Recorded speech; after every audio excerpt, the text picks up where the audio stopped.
Just a few minutes ago, LSU announced their game day policies for the 2020 the start of the 2020 season. I'm going to give you the highlights, and then we're going to bring in Athletic Director Scott Woodward. So the policy is as follows. A 25% capacity in Tiger Stadium, and this is all parts of Tiger Stadium. This includes the suite levels and the student section. There will be no tailgating in the 2020 season to start. No tailgating on campus. You will be required to wear a mask at all times. Season ticket holders have until Friday to opt out. They have been given the option to donate the money to move their money forward, or to get a refund. Everybody will need a parking pass for the 2020 season. If you have a pass already, great. If you don't, they will be in touch with you, even for free lots on campus. You will be required to have a parking pass. The perimeter of Tiger Stadium will be expanded with additional gates to allow for easier entrance. All the concessions will be prepackaged, although they will allow you to bring in 132-ounce bottle of water, but they're asking you to minimize what you bring. All tickets are mobile and no cash on premises that day for transactions. They will be allowing motorhomes in their normal lot in 412, which is one of the mobile home lots, but no tailgating there. They're asking you to treat that like a hotel room. Those are the high points. It's a 12-page policy, but that's what we'll get started with here today as we bring in Athletic Director Scott Woodward. Scott, good afternoon. How are you? Good, Charles. How about yourself? I'm doing great. I want to ask you, with this very lengthy and detailed policy, what the most difficult parts were in putting it together. Hey, this thing's been a marathon, Charles, and I'm just so excited we're here, in early September talking about playing football and getting, cleats into the grass and doing all the things that we can do to do it. And it came with a lot of work and a lot of dedication for people that really care about the citizens of Louisiana, our fans, and most importantly for me, our kids. And so it's just been really just treacherous every single day, a new challenge to get here. And I'm just pleased that we are here and that we're seeing the finish line, which is the beginning of the season for me, and then going forward. That's how I've really looked at it, kind of philosophically, and with a positive view that, hey, look, they're not going to deter us from playing. We're going to have challenges, but we're going to do it, and it's going to be fun, and Tiger football is going to be back. Scott, we've lauded the SEC and their leadership for being patient throughout this entire process and giving themselves time to see what happens and to make the best decision off that time they gave themselves. And it seems like that was the idea with LSU as well. Give yourself some time, go up until the last minute that you possibly could to make this decision to have the best numbers out there possible. Jacob, Commissioner Sankey and I have talked almost every day this entire time, and he has been a steady guiding hand that showed extreme really practical and good leadership, and I couldn't be more pleased with how he's handled it. Again, with his principles in place, hey, health, safety, and what's good for these student athletes is paramount to him as well as me. And when you go by it and you listen to the experts, and here again, I'm lauding another LSU great and Dr. Katie O'Neill for guiding us and giving us good advice through this, and working with our great staff, Shelley Mullinex and Stephanie Remp and Verge Osbury and everyone involved to get to this point. And we've had a great influence on the conference, Jacob, and that's just to show you how good our people are. We take them for granted, but I just want you to know that they've worked tirelessly and continue to do so to get this thing kicked off. Scott, let's talk a little bit about what Tiger Stadium will look like. It is increasing its footprint, meaning that there'll be gating that will be expanded. This is going to allow for more gates to kind of facilitate the entrance there. And then there will be a pod system inside the stadium that will embrace social distancing, but will still allow you to be around not just your household, but maybe around people that are in your traveling party. Yes, Charles, it's really important that we do that and that we do it right. And we're trying to get the fans in a timely fashion, opening the gates up, and phasing this so we don't have queues and lines and choke points. Because, like I said, all eyes are going to be on us, and we do not want anything to go awry here. So it's important that we do it right. Mask up, definitely have your hand cleanser, and keep social distancing. If you just remember those three things, it'll get us a long way in really going forward to enjoy this season and to get our 10 games in particular our 5 home games at Tiger Stadium. Scott, is this a policy that's in place for the entire football season, or is this something that it potentially could change in the middle of the year? As always, Jacob, you and I have talked about this incessantly. The virus is driving this train, and what it does and how it happens is important, and we cannot have anything go bad, or we're going to have to either shrink it or not play in front of fans if we have to pivot. But I'm hoping the opposite happens. I hope that we continue to make progress here and the trends continue to go down, and that we have a potential maybe to expand this thing and to do some things that are positive and going in the right direction for our fans. But it's going to be up to every one of us, every single one of us, to do it right. And if we do that, I think we can have a successful season and we can be positive to expand it.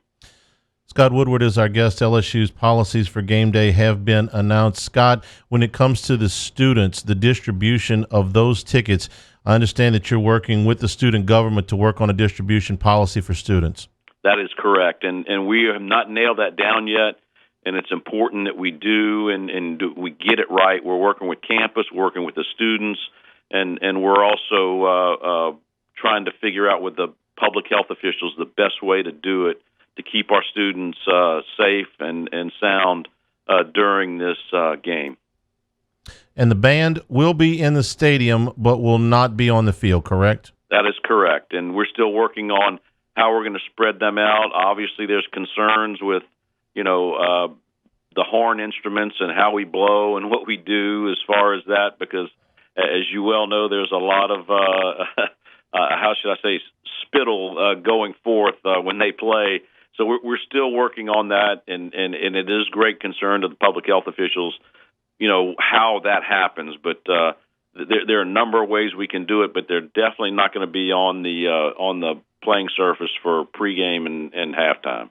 Scott, this might not be something that can be answered right now, but do you know exactly where in the stadium maybe you will have those seatings? I know we've seen some schools that have kind of already put out where fans will be able to sit. Have y'all had that conversation as far as what seating in the stadium will be available? Yeah, we are, and we're doing that now. And what we're trying to do for our season ticket holders is get them as close to where they currently seat as possible, and get those pods in those areas to where we can socially distance but keep them in those groups. And so it's like putting a jigsaw puzzle together, and we're working hard to do that to accommodate our fans, not only so they can see the game very well, but for their health and safety.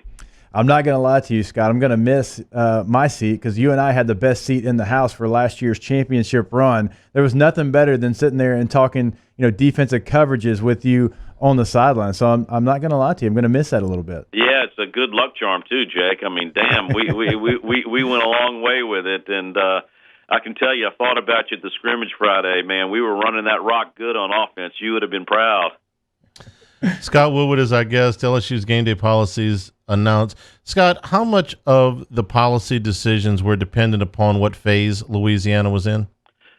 I don't think much, Charles. I mean, obviously, there's a lot of that goes into that, but I think we're kind of a unique one-off kind of event.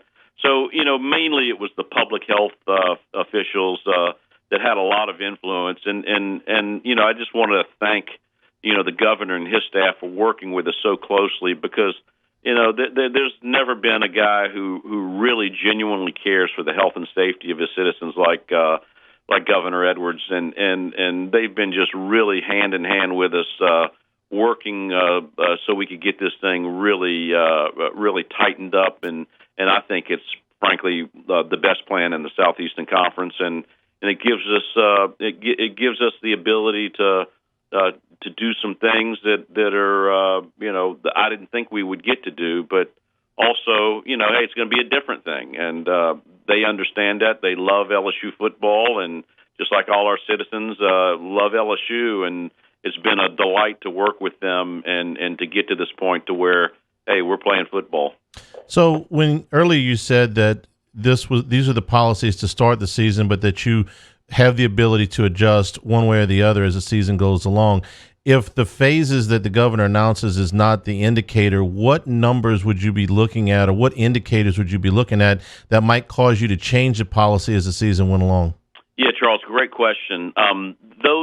They do. It's the same data that goes from phase 2 to phase 3, but there's no, how should I say, quantitative jump points for us from going to phase 2 to phase 3. We're clearly a one-off. So we'll be looking at, obviously the same health numbers and the same statistics that restaurants and businesses are looking at, just to make sure that we can do it safe and right. And I think the most important thing is how we behave in Tiger Stadium. If we feel like we have a safe venue and that we do things right and that there's no spreading of the disease because of that, I think that's going to be the biggest telltale for us.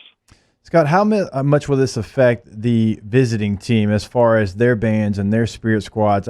They're not permitted into Tiger Stadium, correct? And is that going to be a league policy? Yes. No bands to travel, including Tiger Band, when we go on the road. And it's here again, it's a health and safety issue as well as a limited capacity issue, and it's going to be a league-wide rule. Scott, when it comes to concessions, we know that everything is going to be prepackaged, including the condiments, but the alcohol policy is still pending. What do we know about whether they'll sell beer in Tiger Stadium? Yeah, we don't know yet, and we're still discussing that with the proper officials, and that is to be determined. Scott Woodward, I know it's been a long haul for everybody, but there's so much work went into this to be able to put students and fans in the stadium. It's not going to be the same, of course, but it's not the same for anybody. I think the fact that there's football and there's football with fans in it is a laudable achievement right now, and I'm sincere when I say that. This at times, I'm sure your worst fears were, hey, we're not going to be able to pull this off. Yeah, you're exactly right, Charles, and that goes, and I'm going to say it again. It sounds Pollyannish and almost self-serving, but we have such a hard-working, great staff here.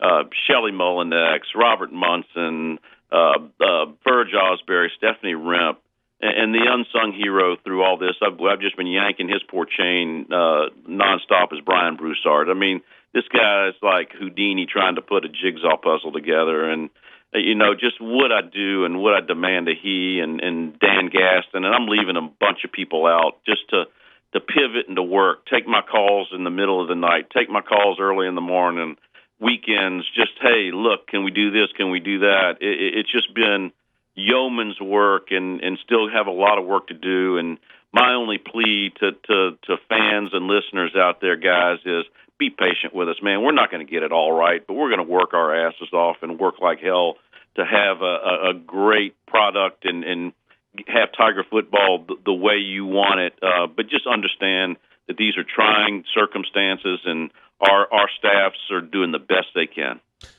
Scott Woodward, we appreciate your time.